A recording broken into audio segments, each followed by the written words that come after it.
welcome to another episode of The Big Idea. I'm your host, Jason Seymour. I'm the U.S. spokesperson for the U.S. mission to ASEAN.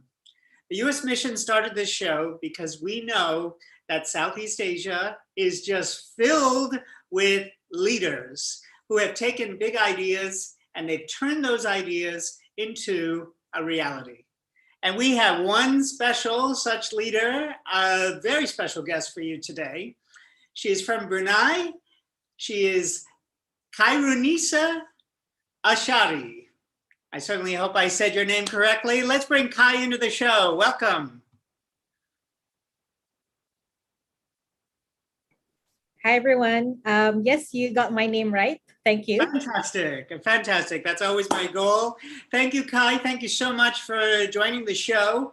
Just at the very start, I want to say that a very important value of the U.S. government is to make sure that people of every identity have an opportunity to be leaders, to contribute, to fulfill their potential and make an impact on their community. And I know that you're passionate about this too. You have done a lot of work to combat sex discrimination, misperceptions of women and the role they can play in society. So we have a lot to talk about today. I'm really so excited you're here. So thank you for joining us. The first topic that I want to cover is something that made a bit of a splash in the news, and that was that you had some fresh and bold ideas for how Brunei would assign individuals to be heads of villages. And I would like you to explain a little bit about what this means in the Bruneian context and what your new ideas were. Okay, first things first, I actually did not expect that topic to get so much highlight. In fact, honestly speaking, I figured society in general is already very welcoming towards female leaders. I mean, we've had women holding various senior positions in government. We've had a number of permanent secretaries. We've had 2 deputy ministers. We have diplomats who are women. So it's quite surprising for me to see all the negative reaction towards the suggestion of having a female head of village. So it's really surprising, I would say. Okay, so going back to your question. So in Brunei, typically the head of village is usually a position that is open only for men. So it's actually in the eligibility criteria that to run for the position, you would have to be a male Bruneian. So that was kind of odd, considering that we have quite a number of women in the community who are equally active, who are equally capable of performing the duties in an administrative role. So I figured that it might be a high time for us to suggest this in the Legislative Council session. So I would not say what I've proposed is something new. When I did my research, I found that it was already brought up a couple of years ago before I was appointed. So at the time, it was not received very well either, but they didn't have social media back then. So I would imagine the reactions were not as great, I would say. And when I did my research as well, I also spoke to a number of head of villages as well. And these are men in their positions who told me that, yes, they do agree with me. And they do also feel that women can hold these positions. So I had the support of people who are holding these posts. And that encourages me to bring up this issue at a much higher level. So that's pretty much how it came about. I talked to the community. I found out that there were actually women who tried to apply for these positions, but they were refused on the basis of their gender. So I think that it was high time to highlight this and then show that women can be capable. And when I highlighted this issue, I did not emphasize too much on it being a gender issue because I didn't want appointments based on I would say tokenistic, appointing a person just because they're female, they have to be appointed. It doesn't work that way. What I argued was that if that person, I did not say woman, if that person is capable, if they are capable of handling the responsibility and so on, they should be given equal opportunity to run for that position. And seeing as in Brunei, to be a ketua kampung or head of village, that person would have to be nominated and also voted by the community. So in this, my argument was, if the people in the community believed in that individual having the right ability to lead them, so they would vote for that person. So it's not about gender, but it's whether or not that individual is capable enough and whether that individual has managed to convince the community to vote for that person. I would say keep the eligibility criteria open to both genders. So that was how I pushed for the issue a few months ago. I'm so glad the way that you put it, because that is definitely the way that the US culture values men and women participating in society as well. It's not about tokens. It's not about an exact percentage. It's about equal opportunity. If the woman is the best candidate for the position, then she should have that opportunity. It's really about equal opportunity and finding people who are well qualified for every position. So one of the please. Oh no, I was about to say that it's quite nice actually to hear from the other ketua kampung themselves about women who came up to them saying that I want to run to be the next ketua kampung, and it's really such an encouraging thing to hear, because that's sort of the reason why I was motivated to bring this up in the first place. Because if I didn't believe that there are women who are capable, I would not have pushed for the issue. And many young girls, if they don't have role models, if they don't see women in positions of authority, then they don't put themselves forward because they think, oh, I can't do that. I will never get that opportunity. So there's a snowball effect. A few women start doing it, and then other women start saying, well, I can do that. I can put my name forward. And that's a wonderful part. You just have to get it started. Now, one criticism I read about this concept online was that the village heads needed to perform certain religious duties, and only men could perform those religious duties. Did you have a response to that? Yeah, so that's usually one of the most common argument that we received that I've read on social media. And yes, it's true. There are certain religious roles that are usually performed by men, but even in our situation today, it's not necessarily for the village head himself to be the one performing those duties, because we do have people who are appointed in such religious roles. So fortunately in Brunei, our religious education is actually quite strong, I would say. And we do have quite a number of individuals who were already trained to perform those duties. So I also believe in delegation.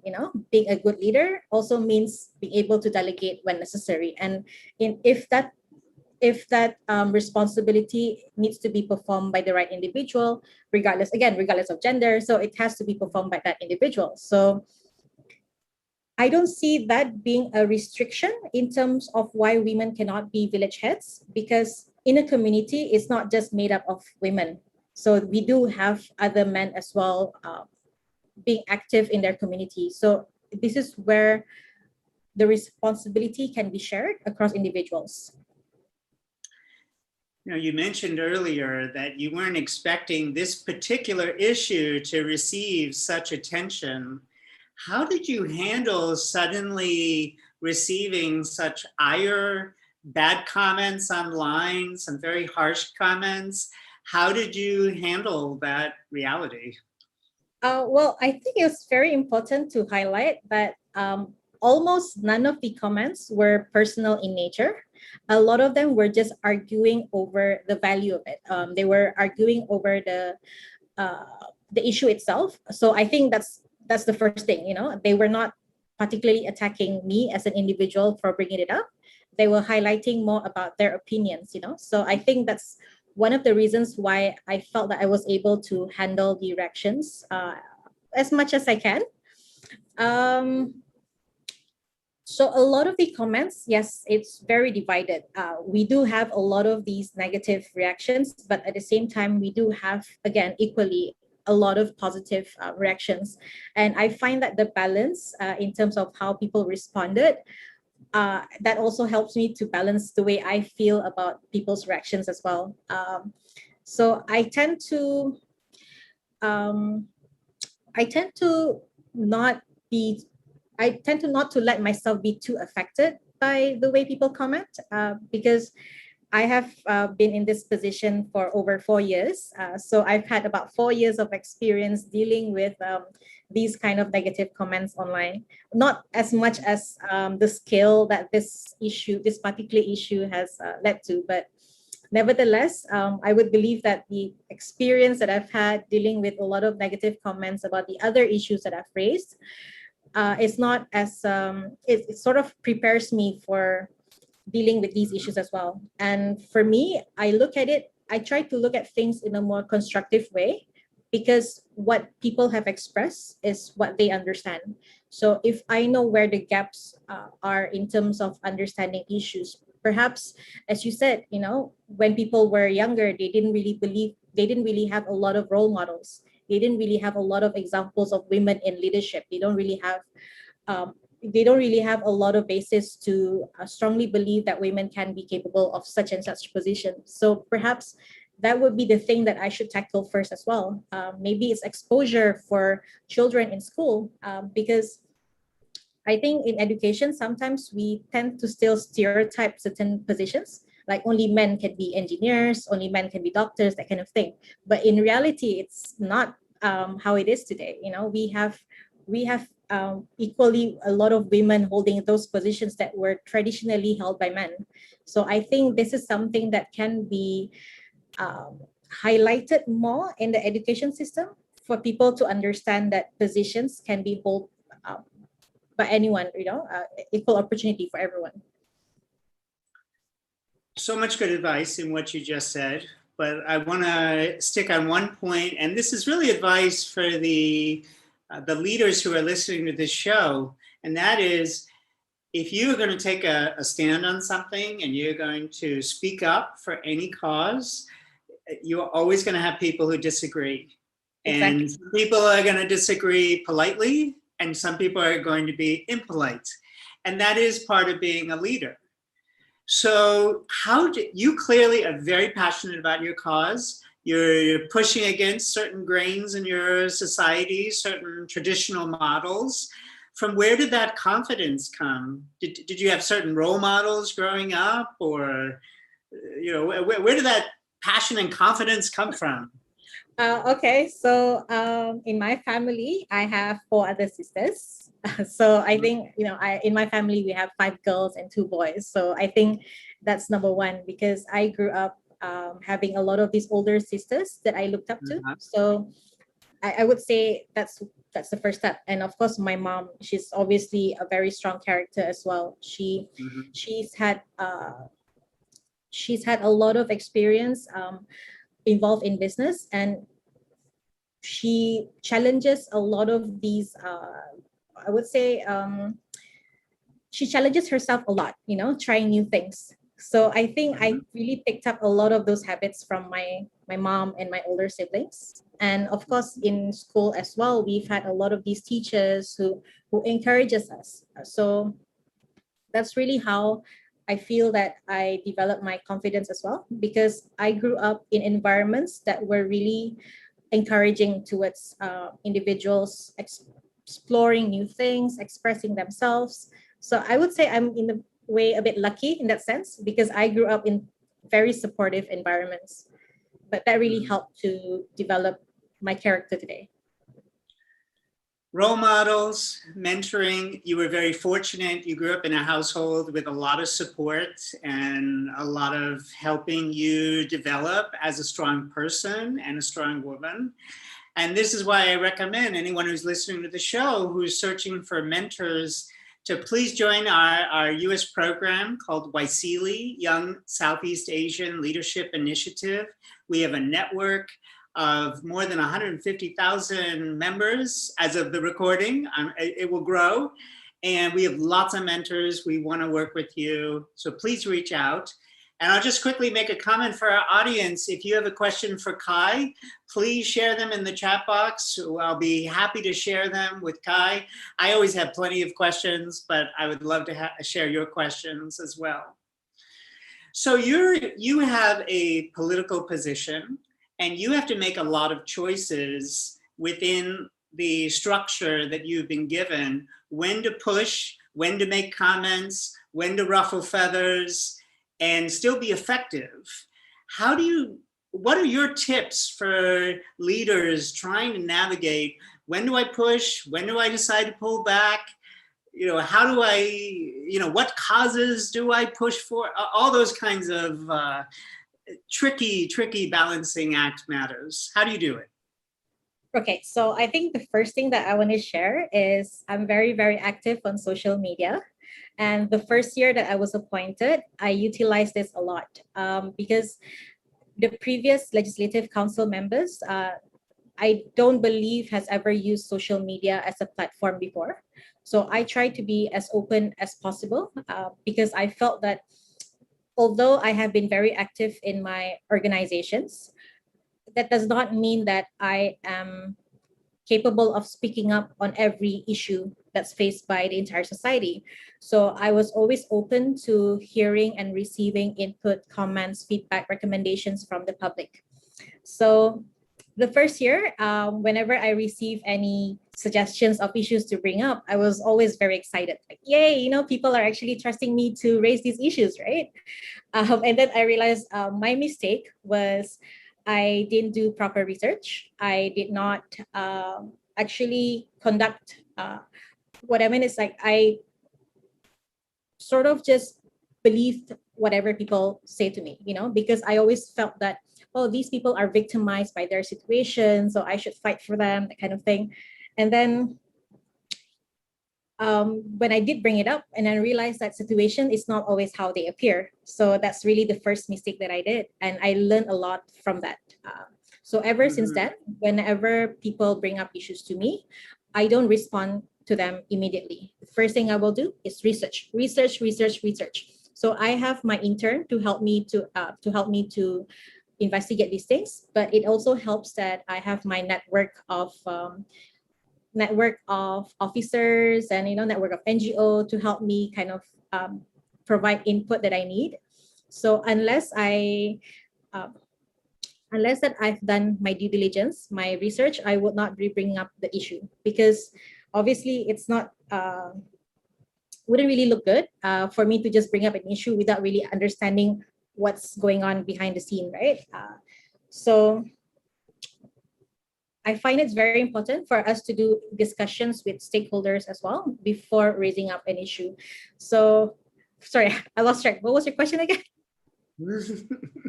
No problem. I was asking how you navigate all the different issues that you have and making decisions about which causes you push for, which you've started against. Yeah, so exactly. So it's equally both issues that people bring up to me, but also at the same time, things that I felt needs to be highlighted as well. So prior to my appointment, I was a strong advocate for environmental issues. I've been talking about climate change a lot since I think 2011. So a lot of the things that I've been vocal about in the media is because of climate change issues. So that's one of the issues that I already know in my heart that I wanted to bring up and I usually fight for. But I have to balance it out because I don't really want to just focus on one aspect of society, because I represent the youth community. So the youth, they have a lot of interest, and this could mean, this could also include like unemployment, creative arts, and so on. So I try to find the right opportunity to represent their issues in different platforms. But at the same time, because I usually have very limited opportunity to speak at the Legislative Council, So some of the issues that I've raised, I tackle them privately. So it's not everything is on social media. I try to make people understand this because sometimes I feel like I'm being judged by what I post or I don't post on social media. When in reality, a lot of the things are done behind the scene. I tackle them privately with the respective stakeholders. And for me, that's an accomplishment if I'm able to solve some of the problems that are faced by the community privately. So I guess it's finding the right channel, finding the right platform, and finding the right moment when to highlight issues in the social media. Because I find that social media is more towards raising awareness about an issue. And then whereas about and the rest of the time, I do things privately. The complexities of communication, public relations, social media, lots to unpack there. But I want to pause for a moment on the environmental issue because I know you're very passionate about Green Brunei. I'd love for you to talk to the audience a little bit about Green Brunei. Okay, so how much time do I have? Okay, maybe just to highlight what I'm proud of. Okay, so I mentioned earlier that I started speaking up about this issue back in 2011, and I found myself to be that really annoying person who knocks on officers' doors, telling them, I want to do this, I want to do this, I want to do this. I was very passionate. I still am, of course. But again, at the time, I was a very passionate individual who just wanted to do something for the environment. And we didn't have a lot of support about 8, 9 years ago, because talking about environment and climate change was not as popular as it is today. So I had some challenges in terms of raising awareness, challenges in terms of raising funds to do my causes, to run my causes. So, but I think what's important here is consistency and persistence, and not basically just overall not giving up on the issue. Because fast forward last year, Brunei launched the Brunei Darussalam National Climate Change Policy, which is a huge step, I would say, in terms of trying to raise more awareness and also introducing the right policies to tackle some of these issues. And one thing that I'm very proud of is Green Brunei is also one of the ExCom members to be part of the policy secretariat. So that's why I find that if you want to raise an issue, don't do it just because it's the most popular thing at the time, because sometimes I feel that people give up too easily when they find that their issues are not being responded to. So the advice that I would give to people is, if you believe in something, don't give up, keep pushing, keep trying until you get somewhere. So that's why I was so proud to see where Brunei is today, how strongly we believe in terms of fighting for a lot of issues, and this includes climate change. That is such good advice. If anyone studies US history, social change, causes, laws, they didn't just take a year to pop up. Yeah, the causes in the United States, sometimes they took decades to take change. So if you're really, really passionate about something, as you said, you have to be committed to that cause for the long term, because it's not going to change overnight. We do have a question. We have a question from the audience, from Billy Haysom. So Billy Haysom says that he is a young person and he's from the Malay culture. And in that culture, there's a lot of respect for elders. So here you are, you're a young leader, you're in a legislative council with a lot of people who are much older than you, a lot more experienced than you. So how do you navigate that balance, pushing for your causes while respecting people with more experience than you? It's not easy, definitely. Just trying to recall any specific examples that I can share, but so it's normal, to hear these discussions about young people have a lot of ideas, but the older generation, they're not open, they're not receptive to these ideas. So how do we meet? How do we meet halfway? So bridging the age gap. I don't really have solution to that question. But what I find is, again, if you want people to trust you, if you want people to, what do you call that? Believe in you. So it's by proving yourself. Because I was young once. I'm sorry. I hope. Sorry, I'm still young now. But when I first started before, right after graduation, I was just so vocal.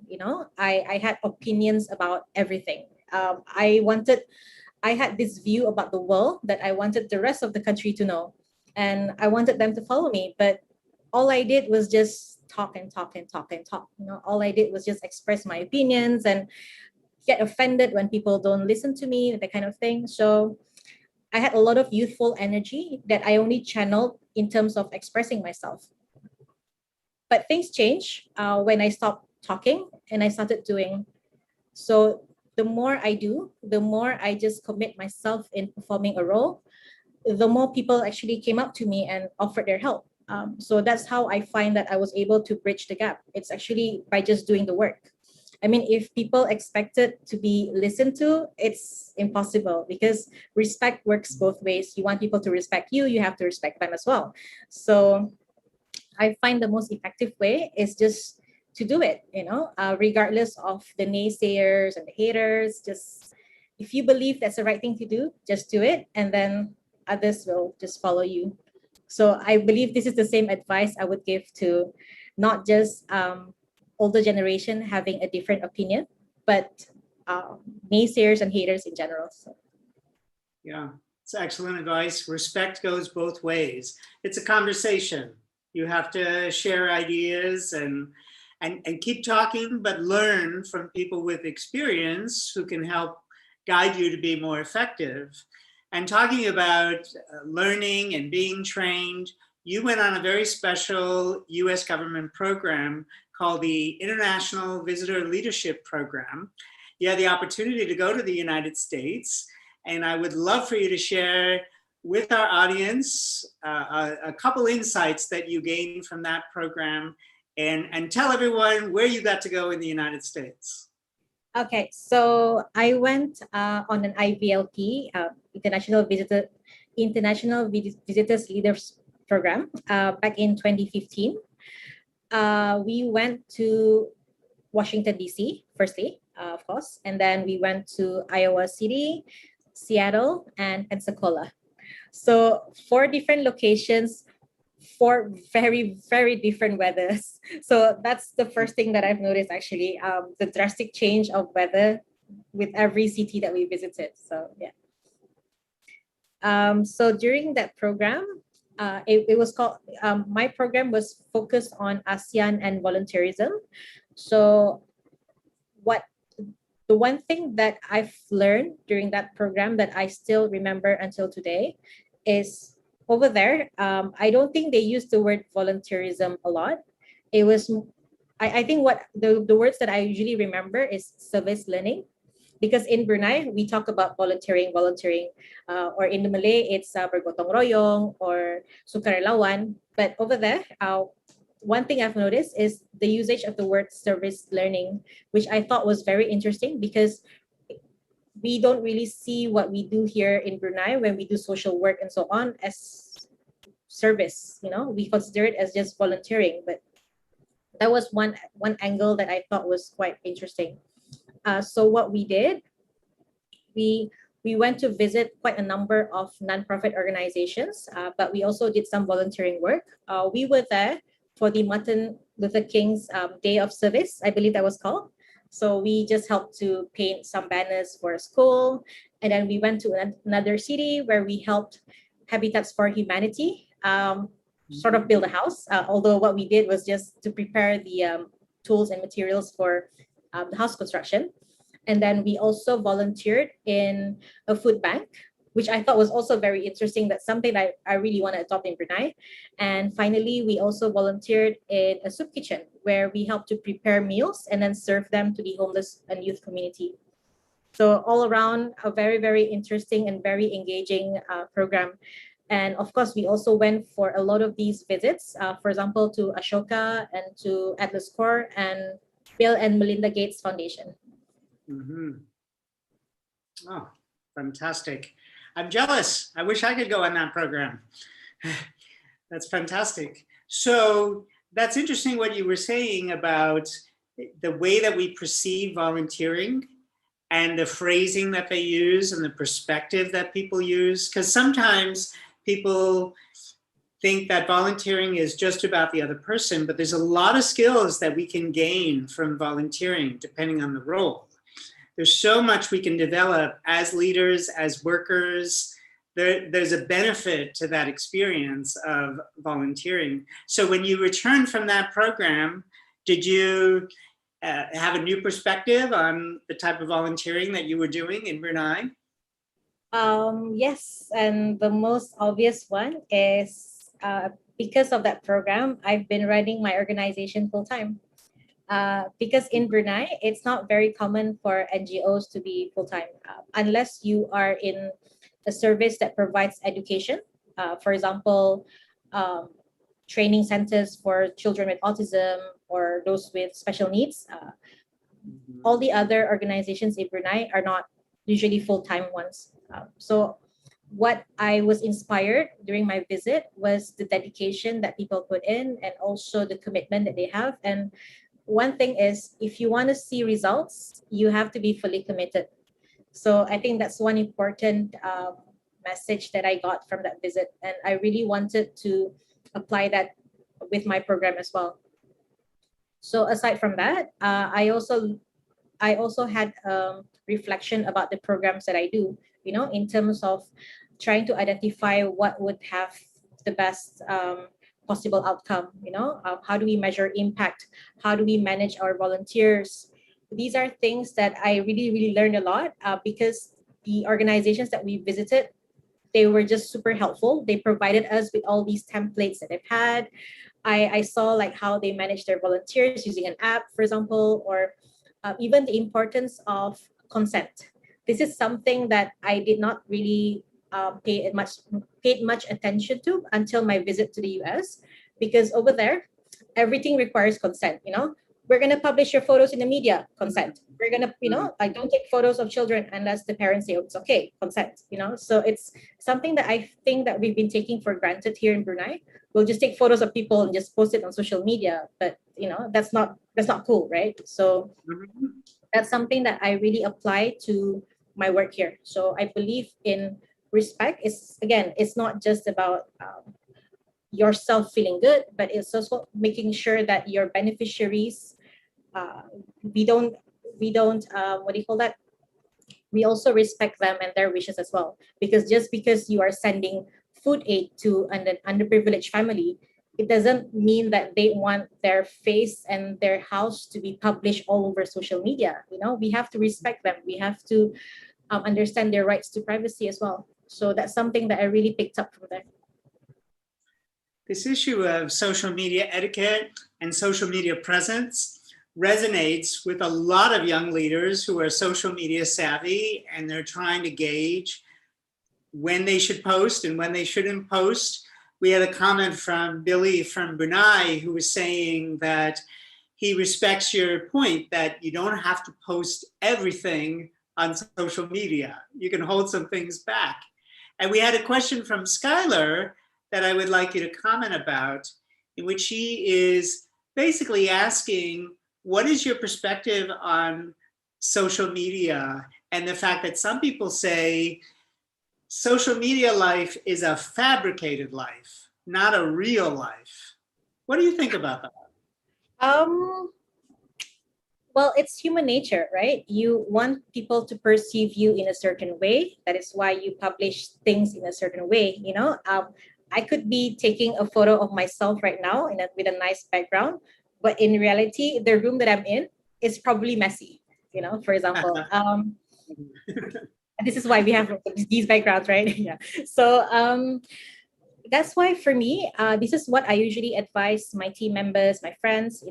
Don't believe everything that you see on social media. We can't really prevent people from publishing whatever they want, but we have to be smarter and